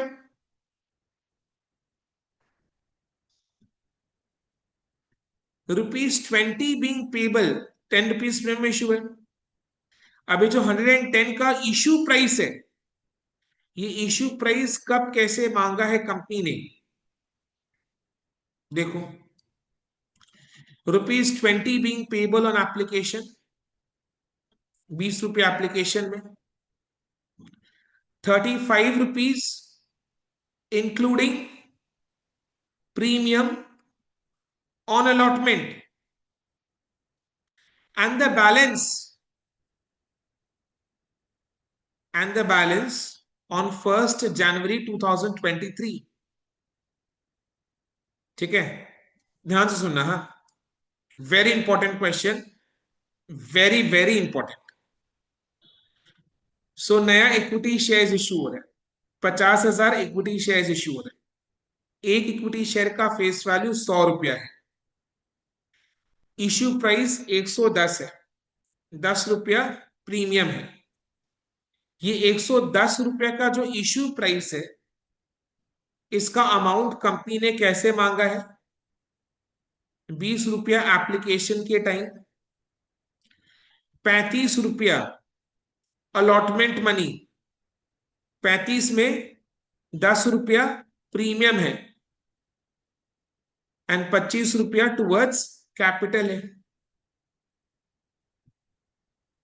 एंड 25 रुपया टुवर्ड्स कैपिटल है, and the balance on 1st January 2023। So balance मेरा कॉल मनी है। कॉल मनी कितना हो गया? 110 -20 -25, करो कितना आ रहा है? -35, सॉरी, 110 -20 -35 कितना आ रहा है? 55। सो कॉल मनी 55 है, एंड कॉल मनी ड्यू कब है? 1st January 2023। सो कॉल मनी कब मांगेगा कंपनी? 1st Jan 2023 को। The issue was fully subscribed and allotment made on 1st March 2022।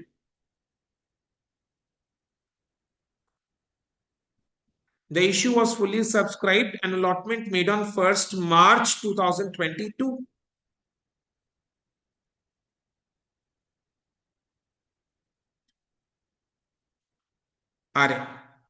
The money due on allotment were duly received by 31st March 2022।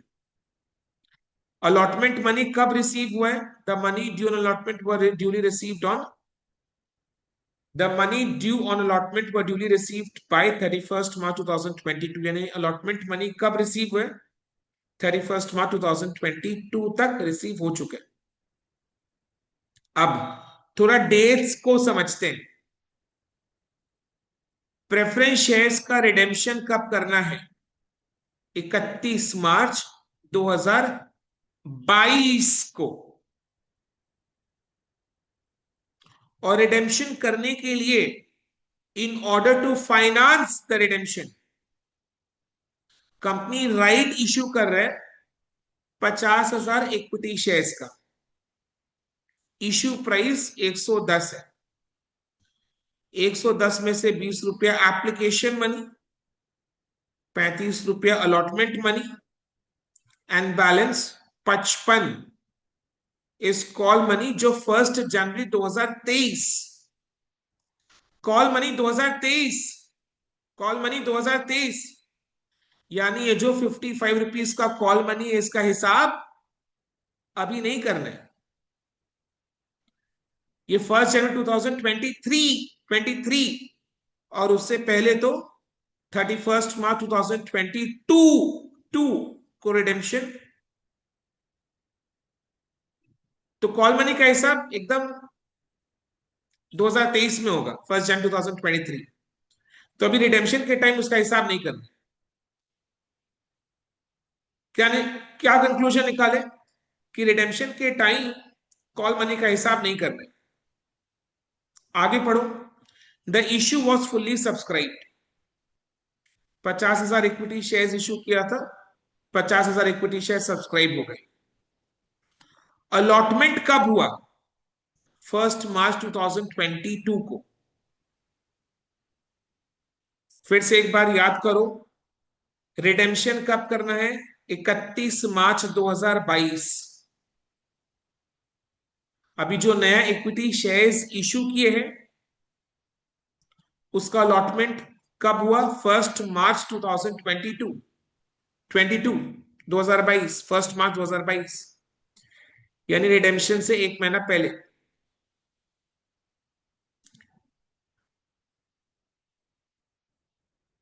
है ना? जिस date में allotment होता है, जिस डेट में अलॉटमेंट होता है, on the date of allotment हम लोग दो एंट्रीज पास कर।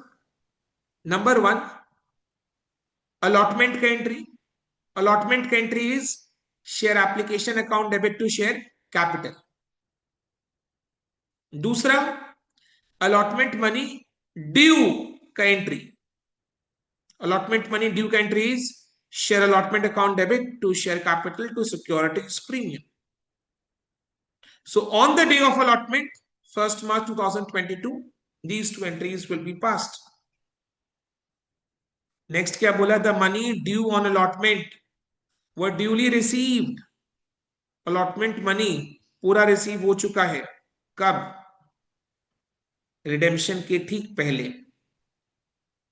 by 31 March 2022। इसी दिन रिडेम्पशन करना है तो उससे ठीक पहले राइट इशू का अलॉटमेंट मनी पूरा रिसीव हो गया है।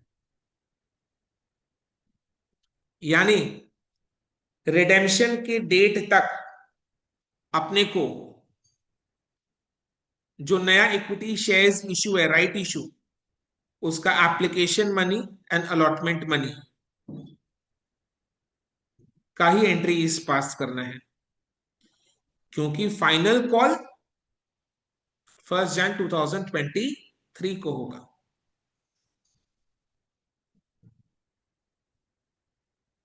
Very interesting. ठीक है, करते हैं। इसमें एक और चीज सीखना है, कैच करना है। पहले एंट्री इस पास करते हैं। सबसे पहला एंट्री तो हमने डिस्कस किया कि हम लोग को कॉल करना है। क्या चीज? Partly paid up preference shares को फुल्ली पेड अप करने के लिए 30 रुपया का फाइनल कॉल करना है। तो ये दो एंट्रीज पास करेंगे। डन।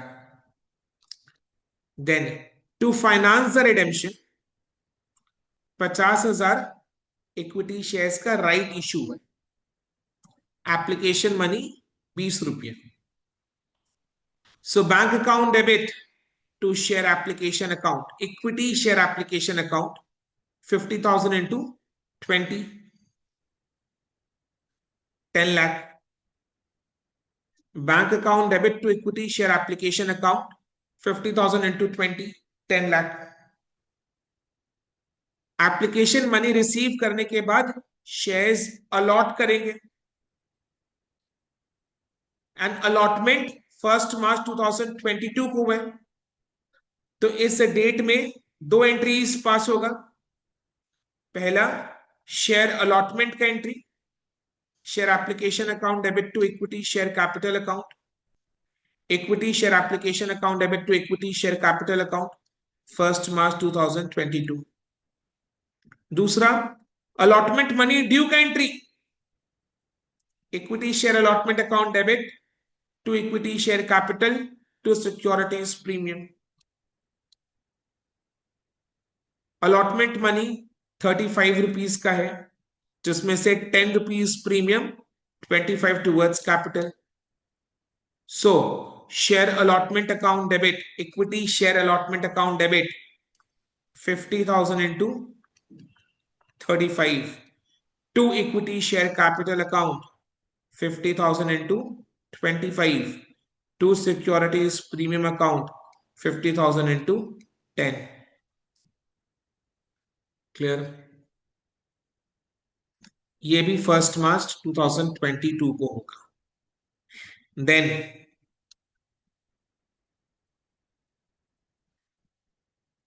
अलॉटमेंट मनी रिसीव कब हुआ? 31 मार्च 2022 को. सो 31 मार्च 2022 को बैंक अकाउंट डेबिट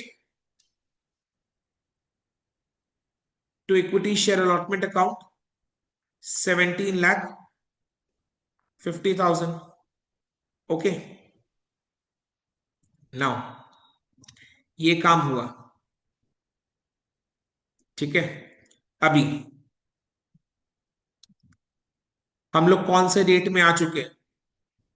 31 मार्च 2022 को. इसे दिन रिडेम्पशन करना है. रिडेम्पशन से पहले, रिडेम्पशन के कारण जो कैपिटल में गैप क्रिएट हो रहा है उसको फिल करना है. और हमने अभी नया इक्विटी शेयर्स इशू किया है, तो ये चेक करना है कि नया इक्विटी शेयर्स इशू करने के कारण कितने अमाउंट तक, नया इक्विटी शेयर्स इशू करने के कारण कितने अमाउंट तक गैप फिल हो गया है, कितने अमाउंट तक गैप फिल हो गया है. Very easy to find out. Application money के लिए equity share capital credit 10 lakh से हुआ, 10 लाख से हुआ. एंड अलॉटमेंट मनी के लिए इक्विटी शेयर कैपिटल क्रेडिट 12,50,000 से हुआ. Very important to understand. Capital decrease redemption के कारण, रिडेम्पशन ऑफ प्रेफरेंस शेयर्स के कारण कैपिटल डिक्रीज हो रहा है. तो इसका गैप को फिल करने के लिए कैपिटल इंक्रीज होना चाहिए. उसके लिए नया इक्विटी शेयर्स इश्यू कर रहे हैं. नया इक्विटी शेयर्स इश्यू करने के कारण कैपिटल कितना से इंक्रीज हो रहा है? एप्लीकेशन मनी के टाइम 10 लाख, अलॉटमेंट मनी के टाइम 12,50,000. कैपिटल का काम कैपिटल ही करके देगा, कैपिटल का भरपाई कैपिटल ही करके देगा. क्लियर है? फाइनल कॉल तो पिक्चर में ही नहीं आएगा, क्योंकि वो तो 2023 में ड्यू होगा. रिडेम्पशन से पहले, ठीक पहले नया इक्विटी शेयर्स इशू है, तो उस नया इक्विटी शेयर्स इशू होने के कारण कैपिटल किस अमाउंट तक फिल हो चुका है, कैपिटल में जो गैप क्रिएट हुआ था वो किस अमाउंट तक फिल हो चुका है. सो नया इक्विटी शेयर्स इशू के बाद equity share capital 10 lakh, application money के टाइम 12,50,000, अलॉटमेंट मनी के टाइम क्रेडिट हुए. तो कैपिटल, कैपिटल सिर्फ कैपिटल कितना से? 10 lakh plus 12,50,000, 22,50,000. 10 lakh plus 12,50,000 is 22,50,000 से गैप फिलअप हो गया. 22,50,000 से गैप फिलअप हो गया. और कितना का गैप बचा हुआ है फिलअप करने के लिए? What is the face value of the preference shares to be redeemed? 50 lakh. Final call करने के बाद the preference shares are fully paid up, and what is the full amount? What is the face value of the preference shares redeemed? 50 lakh. 50,000 into 100, 50 lakh. So face value of the preference shares redeemed 50 lakh. And हमने नया equity shares जो issue किया था उसमें equity share capital increase credit 22,50,000 से हुआ, तो बाकी बचा कितना गैप? 27,50,000। उसका हम सीआरआर क्रिएट करेंगे, उतना का हम सीआरआर क्रिएट करेंगे। सो सीआरआर कितना क्रिएट करोगे? 27,50,000। Face value of the preference shares redeem, ध्यान से सुनना भी, face value of the preference shares redeemed 50 lakh, paid up, paid up, paid up amount of the new issue 22,50,000. So what is the amount of CRR to be created? 50 lakh minus 22,50,000, 27,50,000. So 27,50,000 का हम CRR create करेंगे, जिसके लिए हमारे पास general reserve है। तो general reserve account debit to capital redemption reserve 27,50,000। Clear है?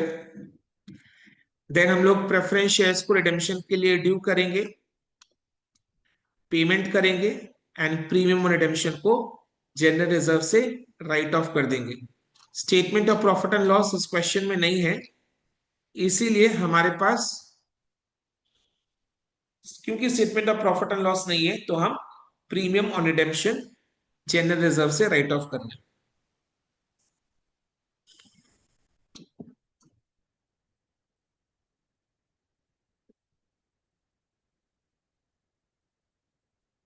The last question, ये और भी ज्यादा इंपॉर्टेंट है,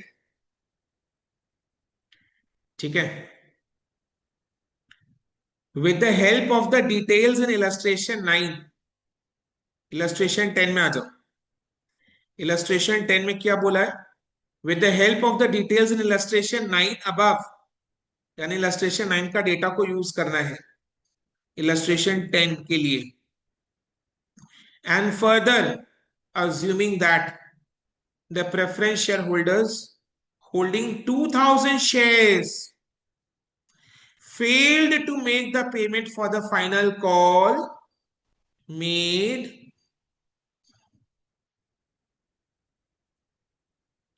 and the shares in default were forfeited after giving proper notices.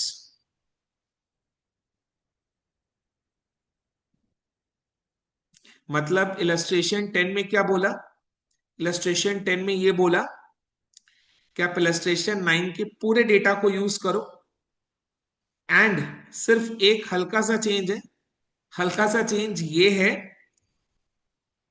कि जब प्रेफरेंस शेयर्स को पार्टली पेड अप से फुल्ली पेड अप करने के लिए फाइनल कॉल किया था, तो उस टाइम 2,000 प्रेफरेंस शेयर्स पर फाइनल कॉल रिसीव नहीं हुआ,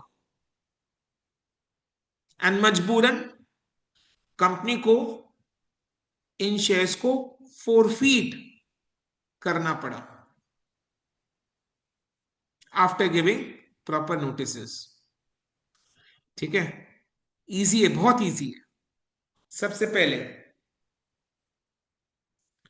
प्रेफरेंस शेयर, सबसे पहले फाइनल कॉल को ड्यू करेंगे। Preference share final call account debit to preference share capital. कितने प्रेफरेंस शेयर्स थे बोलो? 50,000। 50,000 फाइनल कॉल 30 रुपये का, सो 50,000 इंटू 30, 15 लाख।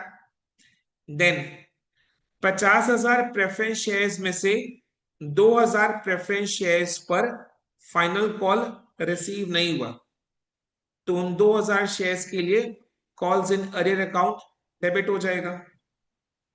तो देखो, बैंक अकाउंट डेबिट 48,000 इंटू 30 है ना। 50,000 प्रेफरेंस शेयर्स थे, उसमें से 2000 प्रेफरेंस शेयर्स पर फाइनल कॉल मनी रिसीव नहीं हुआ, यानी फाइनल कॉल मनी कितने शेयर्स पर रिसीव हुआ, 48,000 शेयर्स पर। सो 48,000 शेयर्स के लिए bank account debit 48,000 into 30, calls in arrear account debit 2,000 into 30, to preference share final call account 15 lakh. इसके बाद कंपनी ने इन शेयर होल्डर्स को नोटिस भेजा। नोटिस भेजने के बाद कंपनी ने डिसाइड किया तो अब इन शेयर्स को फोरफीट कर देंगे। एंड फोर फीचर का एंट्री अपने को पता है। फोर फीचर का entry is preference share capital account debit, to calls in arrear, to share forfeiture account. Securities premium account debit नहीं हुआ क्योंकि these preference shares were not issued at par, were not issued at premium, were issued at par। Sir कैसे पता, otherwise कोई information नहीं दिया हुआ तो यही समझेंगे कि these preference shares were issued at par not at premium, क्योंकि these preference shares were not issued at premium तो एसपीआर डेबिट नहीं होगा फोर फीचर के एंट्री में। यानी फोर फीचर का entry is preference share capital account debit, to calls in arrear, to share forfeiture account, preference share forfeiture account. Clear. अब amount, preference share capital account debit कितना हो सकता है, capital account debit forfeiture के entry में with the amount called up towards capital. And ये जो preference shares है इनके लिए इन इन पर कंपनी ने फाइनल कॉल भी कर लिया है, यानी the shares are fully called up. Final call हो चुका है, इसका मतलब क्या, shares are fully called up. And what is the full amount towards capital, ₹100। So preference share capital account debit 2,000 into 100, 2 lakh, 2 lakh, two calls in arrear 2,000 into 30, 60,000, to share forfeiture account. Share forfeiture account में कितना amount आएगा, the amount received towards capital. Already इससे पहले balance sheet में देखो ₹70 paid up है। सो ₹70, वो ₹70 सारे शेयर्स पर रिसीव टुवर्ड्स कैपिटल हो गया है। सारे शेयर्स पर ₹70 has been receive towards capital. तो जब ये 2000 शेयर्स को फोरफीट कर रहे हैं शेयर फोर फीचर अकाउंट में, the amount receive towards capital is 2,000 into 70, 1,40,000। यानी फोर फीचर का एंट्री क्या बना, preference share capital account debit, the amount called up towards capital, shares are fully called up क्योंकि final call हो चुका है। To calls in arrear, ₹30 का final call arrear में है। To share forfeiture account, the amount receive towards capital, the shares were ₹70 paid up. Clear. तो ये 2000 preference shares तो फोरफीट हो चुके हैं, गए। ये फोर फीचर का मतलब क्या, shares are cancelled, shares are cancelled. तो 50,000 प्रेफरेंस शेयर्स में से 2000 प्रेफरेंस शेयर्स कैंसिल्ड हो चुके, बाकी 48,000 preference shares are fully paid up. तो रिडेम्पशन कितने नंबर ऑफ प्रेफरेंस शेयर्स का होगा, केवल 48,000 प्रेफरेंस शेयर्स का ही रिडेम्पशन होगा, क्योंकि 2000 प्रेफरेंस शेयर्स कैंसिल्ड हो चुके, उनका अमाउंट फोरफीट हो चुका है, तो बचा 48,000 शेयर्स जो कि फुल्ली पेड अप है, एलिजिबल फॉर रिडेम्पशन। तो what is the number of preference shares to be redeemed? 48,000। ठीक है, राइट। तो अब देखो, नेक्स्ट हमने इलस्ट्रेशन 9 में नया इक्विटी शेयर्स इशू किया था, राइट इशू। उसके लिए entries are same, entries are same as a as we have done in illustration 9। ठीक है, यहां तक क्लियर है। अभी 48,000 प्रेफरेंस शेयर्स को रिडीम करना है।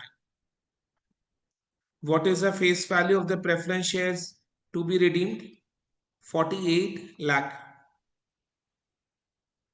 राइट। रिडेम्पशन को फाइनेंस करने के लिए right issue of equity shares हुए। सो जो नया इक्विटी शेयर्स इश्यू है उसका paid up amount of the new issue जो हमने इलस्ट्रेशन 9 में कैलकुलेट किया था,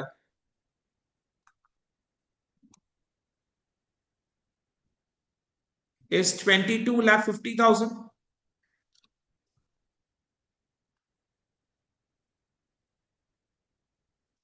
तो बताओ सीआरआर कितना का क्रिएट होगा? 25,50,000। Very obvious. 48,000 प्रेफरेंस शेयर्स को रिडीम करना है। What is the face value of the preference shares redeemed? 48 lakh. यानी अभी गैप कैपिटल कितना से डिक्रीज हो रहा है? 48 lakh. What is the paid up amount of the new issue?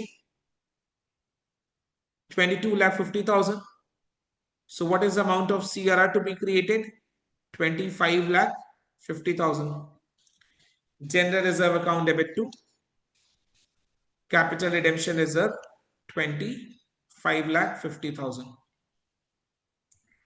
Then 48,000 preference shares को रिडीम करने के लिए रिडेम्पशन का ड्यू एंट्री पास करेंगे। So preference share capital account debit 48,000 into 100। Premium और redemption account debit, redemption 5% premium में हुआ है, यस और नो? इलस्ट्रेशन 9 में यही दिया हुआ था, redemption is made at 5% premium. ये रहा 100 रुपीज फेस वैल्यू है, 100 का 5% is ₹5। So premium on redemption पर शेयर इज ₹5। 48,000 इंटू 5, या फिर सिंपली आप 48 लाख इंटू 5% कर सकते हैं। To preference share holders 50,40,000। Payment preference share holders account debit to bank 50,40,000। Then premium और रिडेम्पशन को राइट ऑफ करेंगे against general reserve, general reserve account debit to premium on redemption. ये सोनो, ठीक है। एक खास बात, सो बाकी 48,000 शेयर्स रिडीम हो चुके। मेरे को बताओ जो 2,000 प्रेफरेंस शेयर्स कैंसल हुए थे, फोर फीचर हुआ था उनका, क्या लगता है will the company reissue these forfeited shares? Because उस क्लास का तो सारे प्रेफरेंस शेयर्स का रिडेम्पशन हो चुका है, वो प्रेफरेंस शेयर्स का तो एज सच वैलिडिटी ही एक्सपायर हो चुका है। Tell me, are these forfeited preference shares eligible to be reissued? Answer is no. अब ये रीइश्यू नहीं हो सकते बिकॉज ये जिस जात का प्रेफरेंस शेयर्स था वो जात का प्रेफरेंस शेयर्स को कंपनी ने रिडीम कर दिया है, उसका एक्सपायरी हो चुका है, तो ये अब और रीइश्यू नहीं हो सकता है। तो जब रीइश्यू नहीं हो सकता है तो फोर फ्यूचर अकाउंट में जो बैलेंस पड़ा हुआ है 1,40,000 का, उसको हम कैपिटल रिजर्व में ट्रांसफर कर देंगे। Share forfeiture account debit to capital reserve, ये इंपॉर्टेंट है। आई बात समझ में? राइट। देख रहे हैं इंस्टीट्यूट के स्टडी मटेरियल में हर एक क्वेश्चन अपने आप में एक वैरायटी है, एंड वो उस पर्टिकुलर चैप्टर के सारे टॉपिक्स को कवर करते हैं। सम्स का स्टैंडर्ड बेसिक से लेकर एडवांस लेवल क्वेश्चंस भी है। तो एवरीथिंग अपने को इंस्टीट्यूट के स्टडी मटेरियल में मिलता है। लिमिटेड नंबर ऑफ क्वेश्चंस ही रहता है, और उसमें इस तरीके से सब कुछ कवर्ड है, सारे वैरायटीज कवर्ड है, स्टैंडर्ड बेसिक्स टू एडवांस है, सब कुछ इसमें है। सारे टॉपिक्स कवर्ड है, सारे वैरायटीज कवर्ड है, लिमिटेड नंबर ऑफ क्वेश्चंस में। तो इसीलिए बोलते हैं इंस्टीट्यूट का स्टडी मटेरियल हमारे लिए इंडिस्पेंसेबल है, यानी इसको किए बगैर हम एग्जाम में अपीयर करने से सही नहीं रहेगा। राइट। तो अब ये चैप्टर मेरा कंप्लीट हो गया। 10 का 10 इलस्ट्रेशन हमने सॉल्व कर लिया है। Chapter complete. अब हमारा रिचुअल क्या है? मटी चैप्टर के एंड का practical questions and then PYQs, MTPs and RTPs को इस चैप्टर के लिए सॉल्व करना है। ठीक है।